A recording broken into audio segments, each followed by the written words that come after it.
In this video, we're going to cover how to set up and start using the shader graph. This is a very powerful Unity tool that lets you easily make some really cool shaders by dragging and dropping various nodes and simply connecting the dots. Let's begin!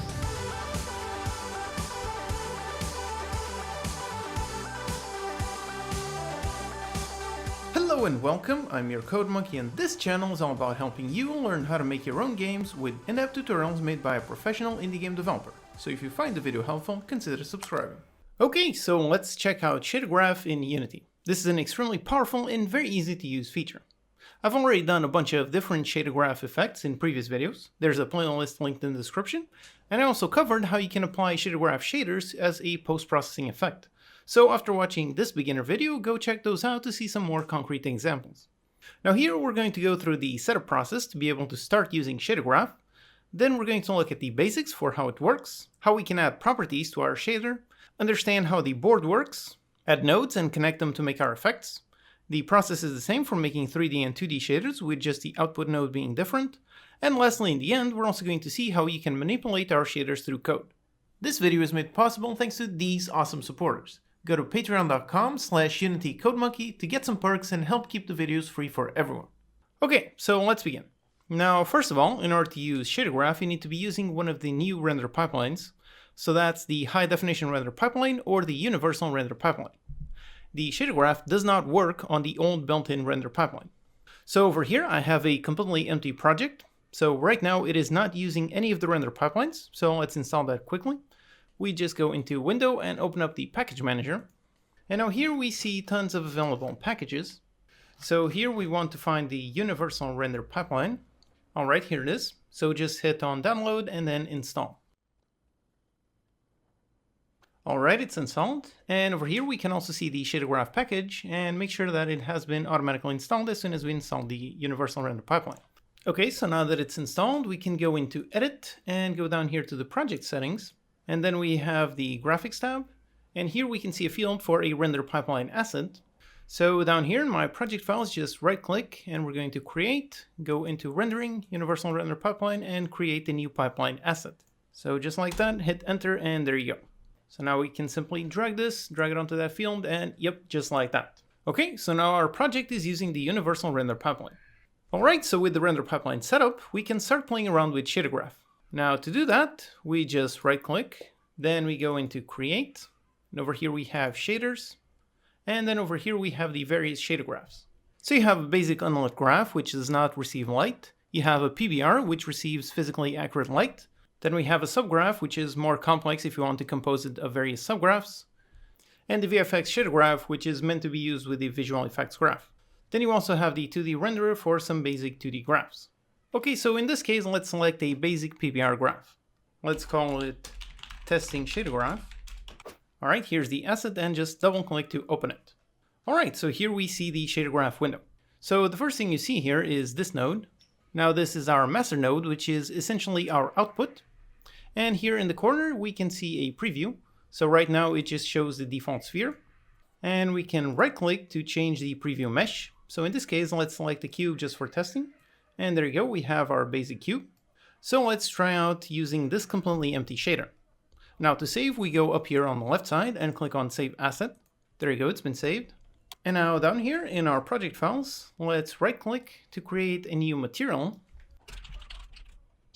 Alright, here's our new material. And now over here we can change the shader, so just click on it and we go down into the folder called Shader Graphs.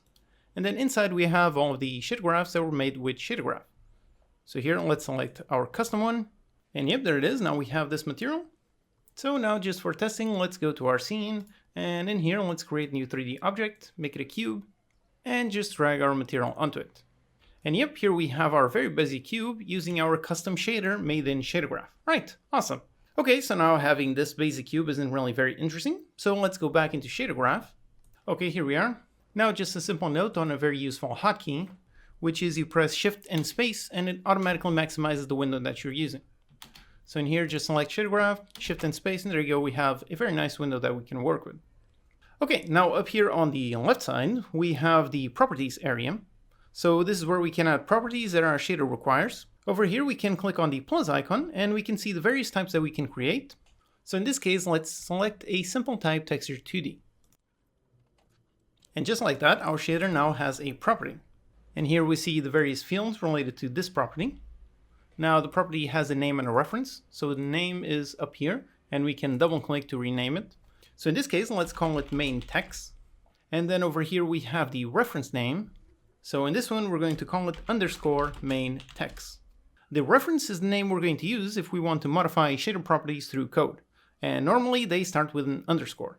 And the name has to exactly match what you write in code and what you write in here. So be careful with how it's case sensitive.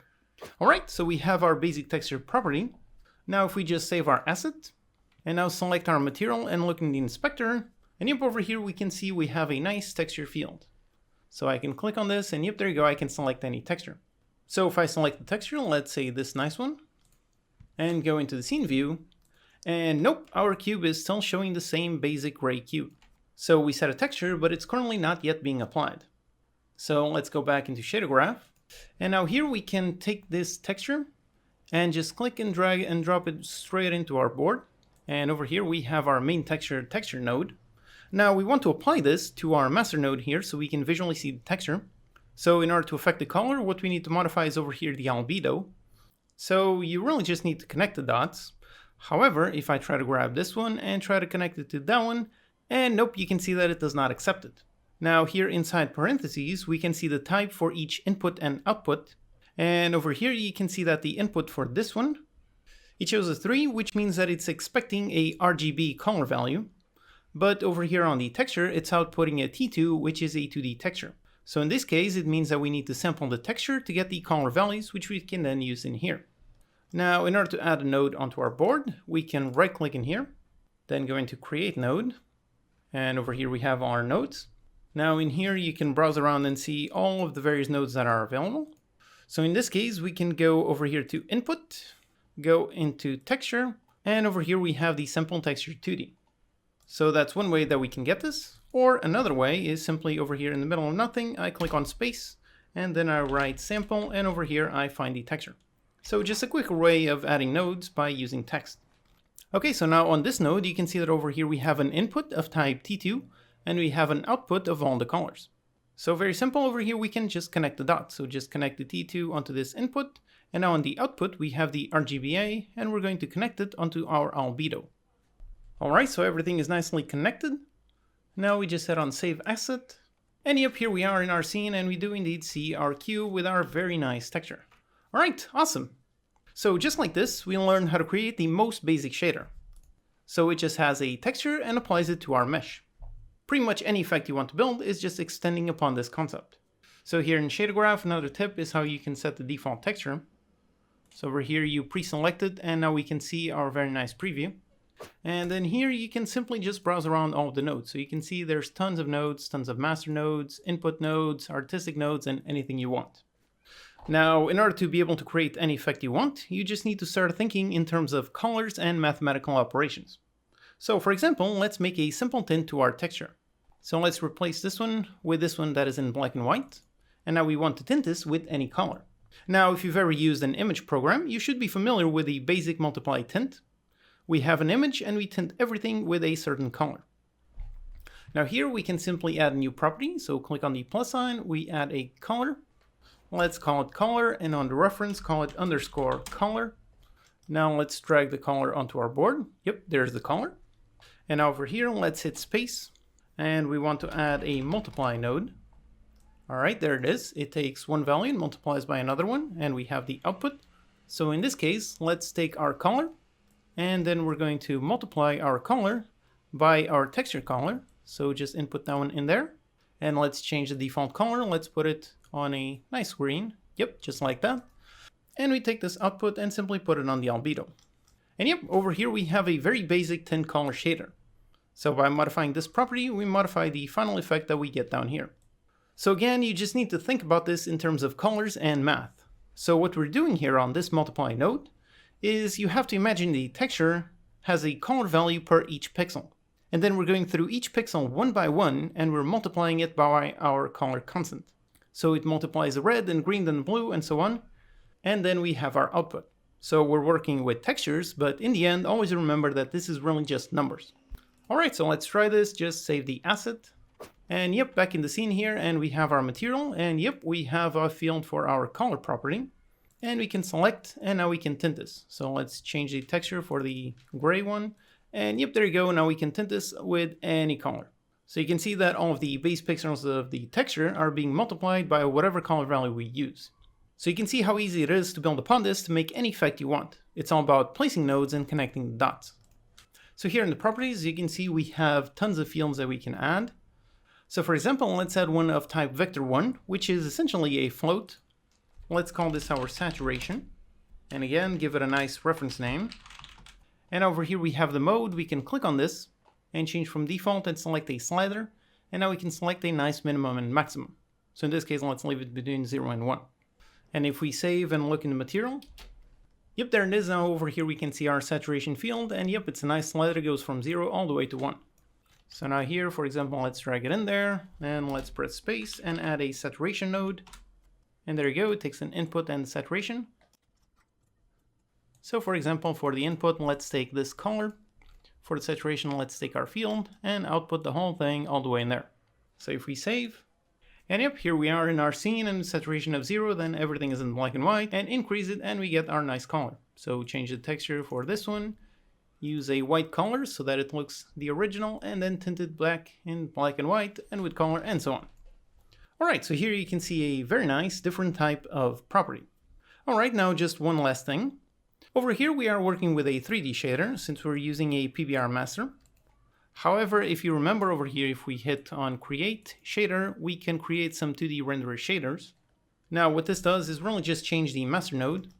So over here we can create a new node, go down here to master, and you can change any of the masters. For example, let's say Sprite unlit. And now we can right click in order to make this the active master. And then let's change this to make it a quad. And then everything else is pretty much the same. So just take this one, take the output of that color, and just drag it in there. And yep, there you go. Now we have a very simple 2D sprite. So here in the scene, let's make a new object. Make it a 2D object, make it a sprite. Let's give it a basic sprite. Alright, here's our flat 2D sprite. And for the material, let's use the same material using our nice shader.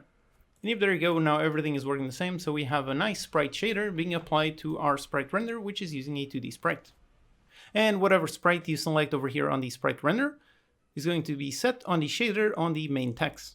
So again, always be careful with the exact name. Alright, now another thing related to shaders is how you can modify them through code. So over here I have this very simple script. It just has a field for the material, and then we access that material, and we set color. Then we pass in the name of the property that we want to change, and then the value that we want to change it to. So in this case, when we press the T key, it's going to set the color to green. So over here I have my basic cube, and let's add this script onto it. And let's drag the reference to our material. Yep. Now let's hit play. Alright, there's the cube. Now if I press the T key, yep, there you go. It changes the property, which changes the color. So I modified the shader property through code, which modified my material. Now using this, you can build just about anything in your shaders and control them in any way you want. You can make shaders that are really simple or go really crazy and complex. The only limit is really just your imagination. Alright, so with this introductory video, you should now be able to get started making your own shaders. If you want to see some specific tutorial videos, check out the Shader Graph playlist where you can view the tutorials for various effects. I've already covered a bunch of them, like glow, blur, pixelate, and so on. And I also covered how to apply those shaders as post-processing effects. So now go ahead and make something awesome. If you found this video helpful, consider liking and subscribing. This video is made possible thanks to these awesome supporters. Go to patreon.com/UnityCodeMonkey to get some perks and help keep the videos free for everyone. As always, you can download the project files and utilities from UnityCodeMonkey.com. Subscribe to the channel for more Unity tutorials, post any questions you have in comments, and I'll see you next time.